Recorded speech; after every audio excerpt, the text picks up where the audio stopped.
Sushant case में लगातार नए मोड़ आते जा रहे हैं और अब सुशांत का केस एक अंतिम मोड़ पर है। एम्स की टीम फॉरेंसिक रिपोर्ट और ऑटोप्सी रिपोर्ट सीबीआई को जल्द सौंपने वाली है, जिसके बाद सीबीआई ये तय करेगी कि आखिर सुशांत की मौत का राज क्या था, सुशांत की मौत के छिपे कारण क्या थे।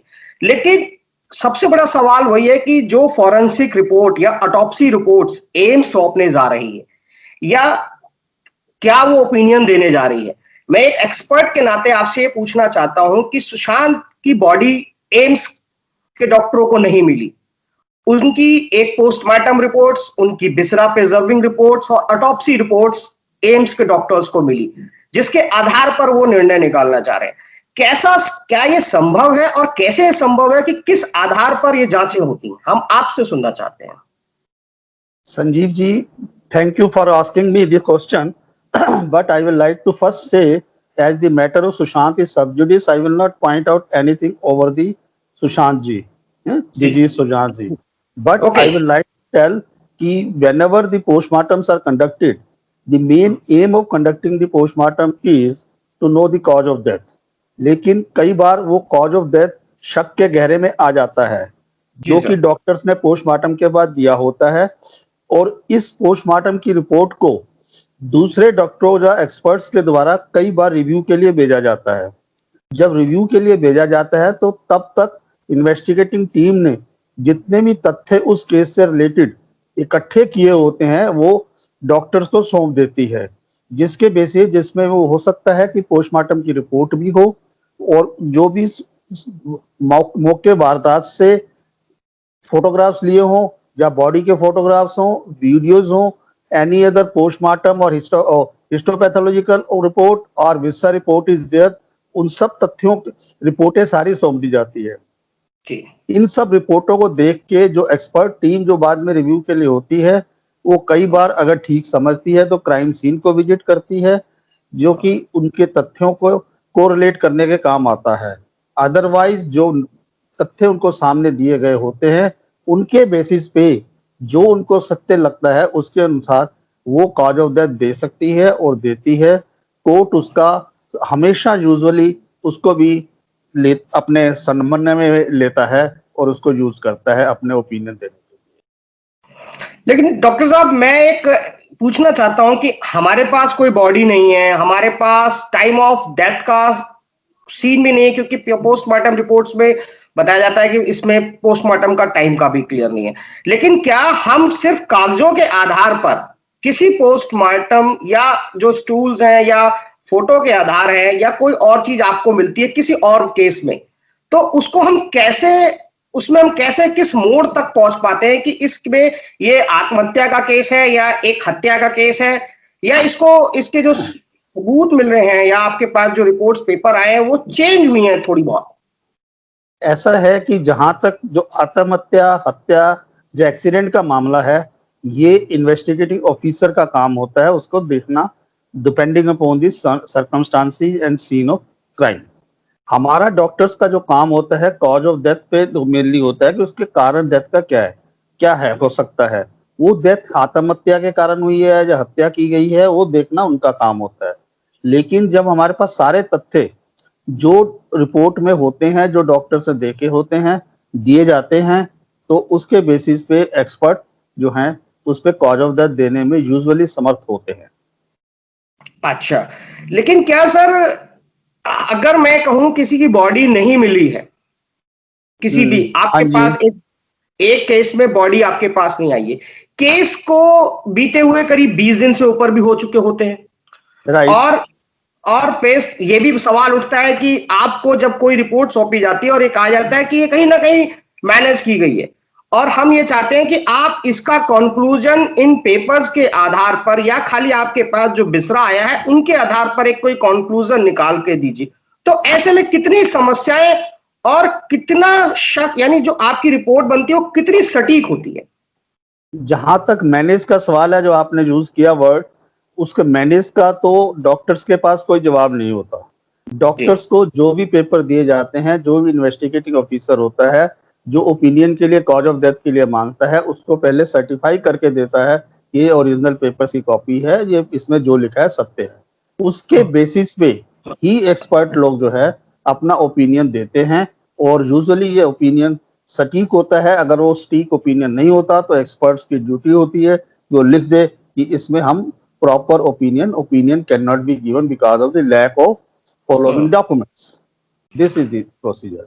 तो क्या हम ये मान के चलते हैं कि कई बार ये भी हो सकता है कि डॉक्टर्स को सरकमस्टांसेस या जो चीजें सबूत पे आए हैं उसके आधार पर वो निर्णय लेने में भी सक्षम नहीं हो पाते और उसमें ये भी लिख देते हैं कि ये इसमें रिजल्ट प्रॉपर नहीं आए हैं हमारे पास? क्या ऐसा भी कभी कभार होता है? ये हो सकता है, डिपेंडिंग अपॉन द केस हो सकता है। एक सवाल मेरा आपसे है कि क्या बिसरा प्रिजर्विंग जो एक चीज है जिसपे बार बार पोस्टमार्टम का मुख्य आधार ये कहा जाता है हर केस में कि पोस्टमार्टम हो गया और बिसरा प्रिजर्व कर लिया, बिसरा बेसिकली है क्या चीज? मैं आपके मुंह से सुनना चाहता हूं ताकि हमारे दर्शकों को पता लगे कि बिसरा का रोल कितना अहम है। जितने भी सस्पेक्टेड केस ऑफ पॉइजनिंग होते हैं या इंटॉक्सिकेशन के होते हैं, उन केसेस में डॉक्टर्स जो है जहां उनको लगता है कॉज ऑफ डेथ पॉइजनिंग से रिलेटेड है, वो विसरा प्रिजर्व करता है। विसरा होता क्या है इसका मैं आपको संक्षेप में बताना चाहूंगा। Normally depending upon the case, जैसी उसकी हिस्ट्री होती है या सर्कमस्टेंशियल एविडेंस होते हैं या तब तक की इन्वेस्टिगेशन होती है पोस्टमार्टम तक की, जिस तरह का पॉइजन डॉक्टर्स को लगता है उस तरह के बेसिस पे वो विसरा प्रिजर्व। यूजुअली हम लोग पॉइजनिंग के केसेस में होल ऑफ पूरा stomach along with all its contents, 1 meter of small intestine along with contents, and उनको एक जार में प्रिजर्व करते हैं। 500 grams of liver, half of each kidney and half of the spleen in 1 jar, we preserve it, and about 20 ml to 30 ml of blood in a separate container. All these things except the blood are preserved into, ideally it should be preserved into rectified spirit. Rectified spirit usually use नहीं होती है सब centres में, और उसके बदले में saturated solution और common salt because of the cheap and other thing use किया जाता है जो इक्वली इफेक्टिव होता है। ये हम स्टोमक कंटेंट्स में भी डालते हैं और लीवर स्प्लीन के कंटेनर में भी डालते हैं। साथ में चौथा कंटेनर हम लोग भेजते हैं जिसमें कि copy of sample of preservative भेजते हैं। इसके बाद डिपेंडिंग ऑन द पॉइजन, अगर हमें लगता है किसी कोई ब्रेन से रिलेटेड है तो ब्रेन टिश्यू भी भेज सकते हैं, और कभी लगता है कि ये पॉइजन जो स्पाइनल कॉर्ड से है या हमें इस केस में रेस्पिरेटरी पॉइजन है तो लंग्स भी भेज सकते हैं। Depending upon the position and case we send the viscera also up to that. और इन सब विसरास को केमिकल एनालिसिस जो है करने के लिए हम लोग फॉरेंसिक साइंस लेबोरेटरी में थ्रू आईओ भेजते हैं, जो हमारे पास रिपोर्ट लाता है, जिसके बेसिस पे हम final opinion about cause of death देने में जितना सक्षम होते हैं हम देते हैं। तो क्या जरा माने कि बिसरा हम जो प्रिजर्व करते हैं उससे क्या ये पता लग सकता है कि इसकी बॉडी में एक तो पॉइजन की चीज है, क्या ड्रग्स उसकी बॉडी में उसको धीरे धीरे दिया जा रहा था या नहीं था, या उसको किस तरह का लिक्विड दिया गया, या ऐसा कौन सा पॉइजन या किस तरह के उसकी श्रेणी बढ़ सकती है? क्या बिसरा प्रिजर्विंग में पता लग जाता है क्या? ऐसा है, विसरा जब टेस्टिंग के लिए, विसरा जनरली जो है जब हम कोई भी ड्रग्स या पॉइजनस सब्सटेंस लेते हैं वो पहले स्टोमक में जाता है, इंटेस्टाइन में जाता है, उसके बाद बॉडी में उसका डाइजेशन प्रोसेस चालू होता है, लीवर से होते हुए किडनी के थ्रू जो है यूरिन के थ्रू एक्सक्रीट हो जाता है।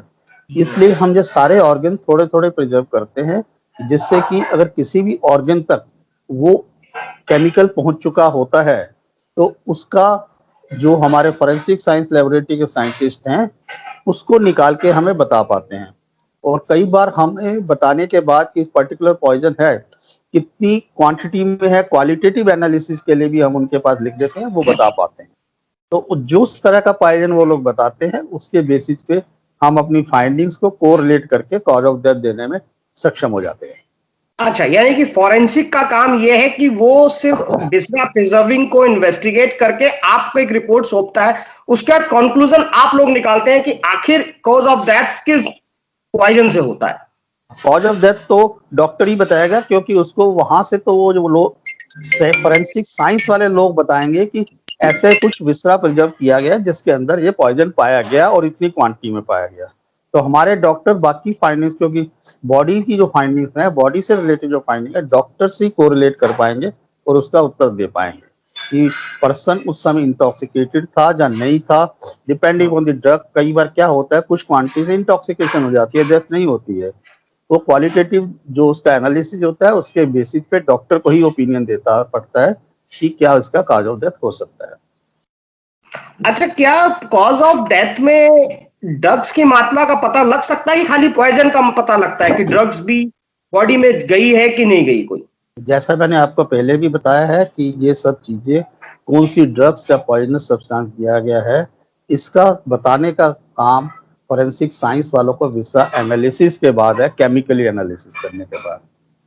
उसके बाद जो फाइंडिंग्स हमने बॉडी में नोट की होती हैं डॉक्टर्स ने, उसके साथ कोरिलेट करके और कितनी मात्रा में है, जैसे क्वालिटेटिव एनालिसिस के लिए मैंने बोला है, हम उनसे पूछते हैं कि इतनी तरह की इतनी क्वांटिटी में पॉइजनस या ड्रग जो है क्या कर सकती है, इंटॉक्सिकेशन कर सकती है, डेथ कर सकती है, उस तरह का ओपिनियन हम देते हैं। लेकिन मैं क्या, या तो हम ये मान के चलते हैं कि अगर हमारे पास अब बॉडी नहीं है, हमारे पास विसरा है, तो हम उस केस, किसी भी केस में ये तय कर सकते हैं अपने फॉरेंसिक के द्वारा, अपने डॉक्टर की ओपिनियन के द्वारा कि इसकी डेथ कैसे हुई, क्या इसको क्या पिलाया गया या सर्कमस्टांसेस क्या थे। ये डॉक्टर्स बगैर बॉडी के भी कंक्लूजन पर पहुंच सकते हैं।